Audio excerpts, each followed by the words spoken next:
Once there was a gentleman who married, for his second wife, the proudest and most haughty woman that was ever seen. She had, by a former husband, 2 daughters of her own humor, who were, indeed, exactly like her in all things. He had likewise, by another wife, a young daughter, but of unparalleled goodness and sweetness of temper, which she took from her mother, who was the best creature in the world. No sooner were the ceremonies of the wedding over, but the mother-in-law began to show herself in her true colors. She could not bear the good qualities of this pretty girl, and the less because they made her own daughters appear the more odious. She employed her in the meanest work of the house. She scoured the dishes, tables, and scrubbed Madam's chamber, and those of Mrs., her daughters. She lay up in a sorry garret, upon a wretched straw bed, while her sisters lay in fine rooms, with floors all inlaid, upon beds of the very newest fashion, and where they had looking-glasses so large that they might see themselves at their full length from head to foot. The poor girl bore all patiently, and dared not tell her father, who would have rattled her off, for his wife governed him entirely.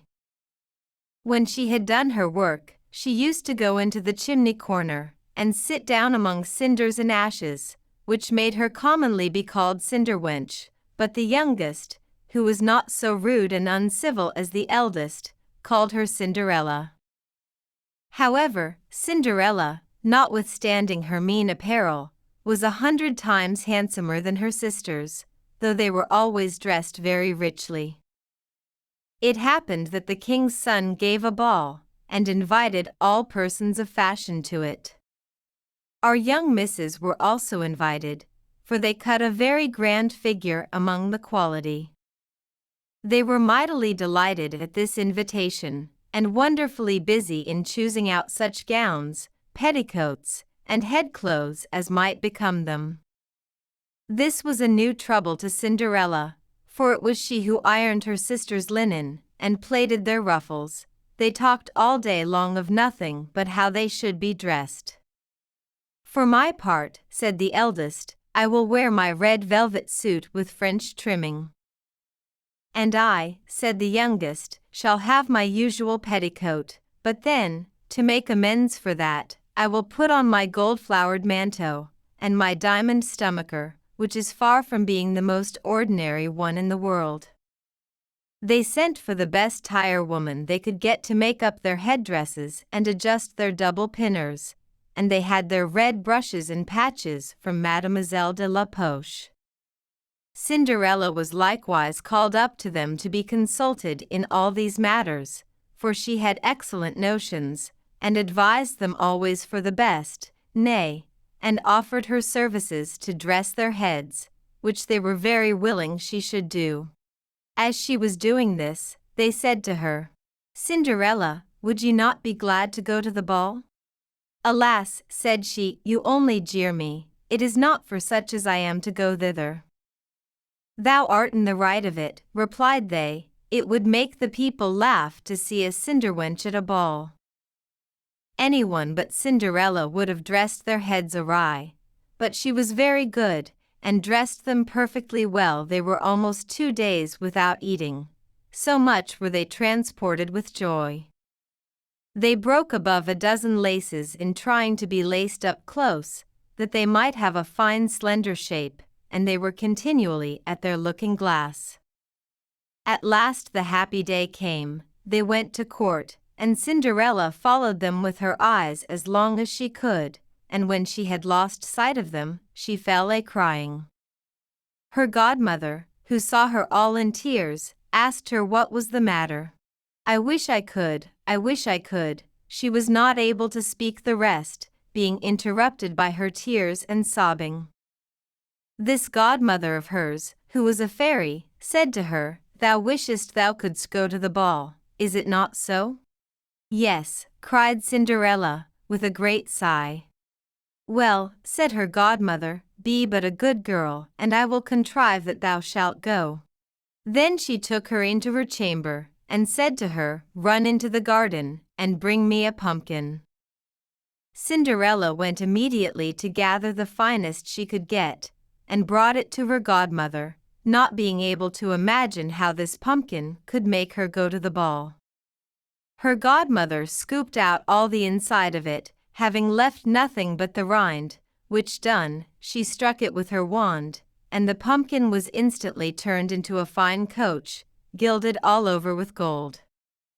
She then went to look into her mouse-trap, where she found 6 mice, all alive, and ordered Cinderella to lift up a little the trapdoor, when, giving each mouse, as it went out, a little tap with her wand, the mouse was that moment turned into a fine horse, which altogether made a very fine set of 6 horses of a beautiful mouse-colored dapple gray.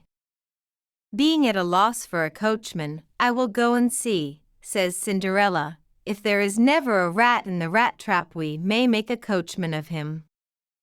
Thou art in the right, replied her godmother, go and look.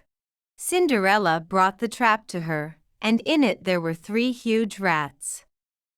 The fairy made choice of one of the 3 which had the largest beard, and, having touched him with her wand, he was turned into a fat, jolly coachman, who had the smartest whiskers eyes ever beheld. After that, she said to her, go again into the garden, and you will find 6 lizards behind the watering pot, bring them to me. She had no sooner done so but her godmother turned them into 6 footmen, who skipped up immediately behind the coach, with their liveries all bedaubed with gold and silver, and clung as close behind each other as if they had done nothing else their whole lives. The fairy then said to Cinderella, well, you see here an equipage fit to go to the ball with, are you not pleased with it? Oh, yes, cried she, but must I go thither as I am, in these nasty rags? Her godmother only just touched her with her wand, and, at the same instant, her clothes were turned into cloth of gold and silver, all beset with jewels. This done, she gave her a pair of glass slippers, the prettiest in the whole world. Being thus decked out, she got up into her coach, but her godmother, above all things, commanded her not to stay till after midnight, telling her, at the same time, that if she stayed 1 moment longer, the coach would be a pumpkin again, her horses mice, her coachman a rat, her footmen lizards, and her clothes become just as they were before. She promised her godmother she would not fail of leaving the ball before midnight, and then away she drives, scarce able to contain herself for joy. The king's son, who was told that a great princess, whom nobody knew, was come, ran out to receive her. He gave her his hand as she alighted out of the coach, and led her into the ball, among all the company. There was immediately a profound silence, they left off dancing, and the violins ceased to play, so attentive was everyone to contemplate the singular beauties of the unknown newcomer. Nothing was then heard but a confused noise of, "Ha, how handsome she is! Ha, how handsome she is!"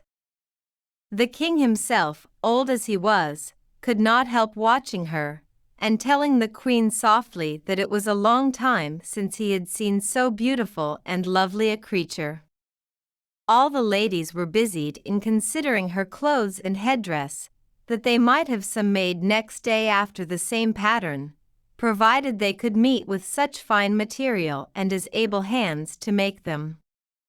The king's son conducted her to the most honorable seat, and afterward took her out to dance with him. She danced so very gracefully that they all more and more admired her. A fine collation was served up, whereof the young prince ate not a morsel, so intently was he busied in gazing on her. She went and sat down by her sisters, showing them 1,000 civilities, giving them part of the oranges and citrons which the prince had presented her with, which very much surprised them, for they did not know her. While Cinderella was thus amusing her sisters, she heard the clock strike 11 3/4, whereupon she immediately made a courtesy to the company and hasted away as fast as she could. When she got home, she ran to seek out her godmother, and, after having thanked her, she said she could not but heartily wish she might go next day to the ball, because the king's son had desired her. As she was eagerly telling her godmother whatever had passed at the ball, her two sisters knocked at the door, which Cinderella ran and opened. "How long you have stayed," cried she, gaping, rubbing her eyes and stretching herself as if she had been just waked out of her sleep. She had not, however, any manner of inclination to sleep since they went from home. "If thou hadst been at the ball," said one of her sisters, "thou wouldst not have been tired with it. There came thither the finest princess, the most beautiful ever was seen with mortal eyes. She showed us 1,000 civilities, and gave us oranges and citrons." Cinderella seemed very indifferent in the matter. Indeed, she asked them the name of that princess, but they told her they did not know it, and that the king's son was very uneasy on her account and would give all the world to know who she was. At this Cinderella, smiling, replied, "She must, then, be very beautiful indeed. How happy you have been! Could not I see her? Ah, dear Miss Charlotte, do lend me your yellow suit of clothes which you wear every day." "Ay, to be sure," cried Miss Charlotte, "lend my clothes to such a dirty cinderwench as thou art. I should be a fool." Cinderella, indeed, expected well such answer, and was very glad of the refusal, for she would have been sadly put to it if her sister had lent her what she asked for jestingly. The next day the two sisters were at the ball, and so was Cinderella, but dressed more magnificently than before. The king's son was always by her, and never ceased his compliments and kind speeches to her, to whom all this was so far from being tiresome that she quite forgot what her godmother had recommended to her, so that she, at last, counted the clock striking 12 when she took it to be no more than 11. She then rose up and fled, as nimble as a deer. The prince followed, but could not overtake her. She left behind one of her glass slippers, which the prince took up most carefully. She got home but quite out of breath, and in her nasty old clothes, having nothing left her of all her finery but one of the little slippers, fellow to that she dropped. The guards at the palace gate were asked if they had not seen a princess go out, who said they had seen nobody go out but a young girl, very meanly dressed, and who had more the air of a poor country wench than a gentlewoman. When the two sisters returned from the ball, Cinderella asked them if they had been well diverted, and if the fine lady had been there. They told her, yes, but that she hurried away immediately when it struck 12, and with so much haste that she dropped one of her little glass slippers, the prettiest in the world, which the king's son had taken up, that he had done nothing but look at her all the time at the ball, and that most certainly he was very much in love with the beautiful person who owned the glass slipper. What they said was very true, for a few days after the king's son caused it to be proclaimed, by sound of trumpet, that he would marry her whose foot the slipper would just fit. They whom he employed began to try it upon the princesses, then the duchesses and all the court, but in vain. It was brought to the two sisters, who did all they possibly could to thrust their foot into the slipper, but they could not effect it. Cinderella, who saw all this, and knew her slipper, said to them, laughing, "Let me see if it will not fit me." Her sisters burst out a-laughing, and began to banter her. The gentleman who was said to try the slipper looked earnestly at Cinderella, and, finding her very handsome, said, it was but just that she should try, and that he had orders to let everyone make trial. He obliged Cinderella to sit down, and, putting the slipper to her foot, he found it went on very easily, and fitted her as if it had been made of wax. The astonishment her two sisters were in was excessively great, but still abundantly greater when Cinderella pulled out of her pocket the other slipper, and put it on her foot. Thereupon, in came her godmother, who, having touched with her wand Cinderella's clothes, made them richer and more magnificent than any of those she had before. And now her two sisters found her to be that fine, beautiful lady whom they had seen at the ball. They threw themselves at her feet to beg pardon for all the ill treatment they had made her undergo. Cinderella took them up, and, as she embraced them, cried that she forgave them with all her heart, and desired them always to love her. She was conducted to the young prince, dressed as she was. He thought her more charming than ever, and, a few days after, married her. Cinderella, who was no less good than beautiful, gave her two sisters lodgings in the palace.